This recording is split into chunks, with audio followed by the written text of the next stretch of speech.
Bouncer and the Spring Hoppers. This is a character-building story about responsibility. And one thing we learn about responsibility is it's doing what others rely on you to do.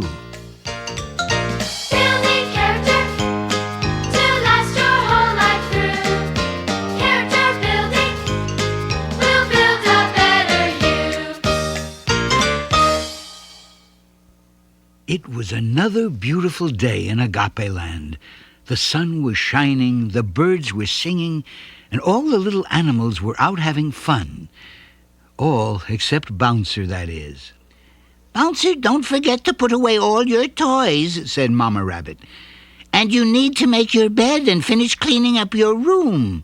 Before the little rabbit could even say anything, she continued, Remember, Stevie's coming over and you want all your work done. Can I do it later? Asked Bouncer. Well, Bouncer, remember what you've been learning about responsibility? Oh, yeah, he said. Bouncer had been hearing a lot about responsibility lately, but it seemed hard for him to remember. He even wondered if it was all that important. But he did what his mother asked him to anyway, and he was finished by the time Stevie arrived. Wait, this is fun, squealed Bouncer as he did a double flip in the air. You're really good at bouncing, said Stevie. I'm amazed at the tricks you can do with my pair of spring hoppers. Thanks for bringing them over, Stevie. This is the greatest toy ever. And it was. At least all their friends thought so. Spring hoppers were the most popular toy of the season. They looked just like ordinary tennis shoes, but were quite different. It was a secret formula that made them so special. With spring hoppers, you could run faster, jump further, and bounce higher. It felt like you were wearing your own little pair of trampolines. A little later that afternoon, Stevie said, I have to go home now, Bouncer, but if you want, I could leave the spring hoppers here for you to play with while I'm gone. Oh, great, said Bouncer. That would be a lot of fun. Okay, I'll pick 'em up tomorrow, said Stevie. Just one thing, remember not to get the spring hoppers wet. Water ruins the special formula, and then they'll be just like ordinary tennis shoes. I'll remember, Stevie, said Bouncer. I promise to take care of 'em. There's nothing to worry about. Goodbye, said Stevie as he ran off towards home. Bouncer was so excited. He could already bounce pretty high, but on the spring hoppers, he felt like he could jump high enough to touch the treetops. He was about to try a triple flip when he heard his mother call, Bouncer, I'm going to the store for a while, and it looks like it's going to rain soon, so put your juggling balls and scooter inside, and especially Stevie's spring hoppers. You know what happens if they get wet, and he trusted you to be responsible. And with that, she began to sing a song.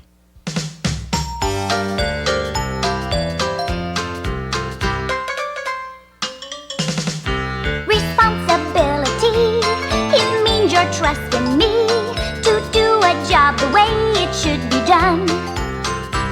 Responsibility, if taken seriously, responsible is what you will become. If the farmer didn't plow his field and plant those grains of wheat,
Now remember, don't just hop around and forget your responsibility, Mama Rabbit reminded.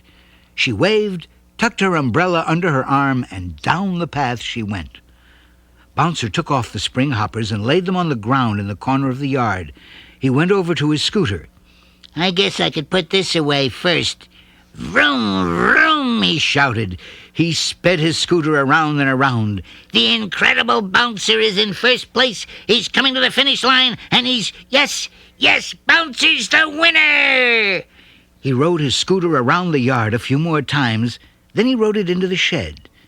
Meanwhile, the clouds were growing darker, and the wind was beginning to whistle in the trees. But Bouncer didn't notice. He was having too much fun. As he came out of the shed, he stumbled on one of his juggling balls. Oh, yeah, Bouncer remembered. I'm supposed to pick up my toys and put them in the house before it starts to rain. He scooped up the juggling balls and took them into the house. He couldn't resist the fun of juggling the balls. He loved to make believe he was a clown in the circus. He could almost hear the music of the band. He could even hear the ringmaster introducing him. "Ladies and gentlemen, Bouncer, the amazing juggling clown!" Bouncer imagined the spotlight was on him in the center ring. A hush fell over the crowd as he hurled the balls high over his head, and then made them circle around and around and around. The audience cheered and then burst into applause. But it wasn't really applause at all. It was the rain falling on the roof. The balls flew everywhere as he hopped over to the window to look outside. He saw the heavy rain coming down. Oh, no, cried Bouncer. Stevie's spring hoppers, they're all wet, and I was responsible for them. He dashed out into the rain to get the spring hoppers, but it was too late. They were ruined. Bouncer sat down and watched the rain trickling down the window pane. A little while later, Bouncer's mom returned from the store. "I'm home," she said brightly. She shook the droplets of rain from her umbrella. "And I brought you a surprise. I know how much you liked bouncing on Stevie's spring hoppers, so I brought you a pair." His mother was setting her shopping bags down when Bouncer cleared his throat and said, Mama, I need to talk to you. She could tell something was wrong. Bouncer's ears were drooping and a tear was rolling down his cheek. What's the matter, Bouncer? Bouncer told her what had happened. He told her about how he forgot to bring the spring hoppers inside and that the rain had ruined them. What am I going to tell Stevie, he said. Oh, if only I'd been more responsible. Bouncer crawled up on his bed. He was very sad. He sat thinking about what he had done when all of a sudden his big ears popped up. I have an idea, he said excitedly. How about if I tell Stevie exactly what happened and then give him the spring hoppers you bought for me? Bouncer, I think that's a wonderful idea. His mother smiled proudly. Now I know you're learning to be responsible. The next day the doorbell rang. I wonder if that's Stevie, said Bouncer as he pulled open the door. It was. Am I glad to see you, Bouncer said. Come on in. He told Stevie the whole story and apologized for not being responsible. Then he handed Stevie the new spring hoppers. Stevie looked at the little rabbit. Thank you, Bouncer. And now I have something for you. Then, with a twinkle in his eye, Stevie pulled something out of a bag he was carrying. It was a pair of brand new spring hoppers. I knew how much you liked them, so I got you a pair. Would you like to go outside and play with them? Of course I would, shouted Bouncer. And for the rest of the day, the two friends played and played and played.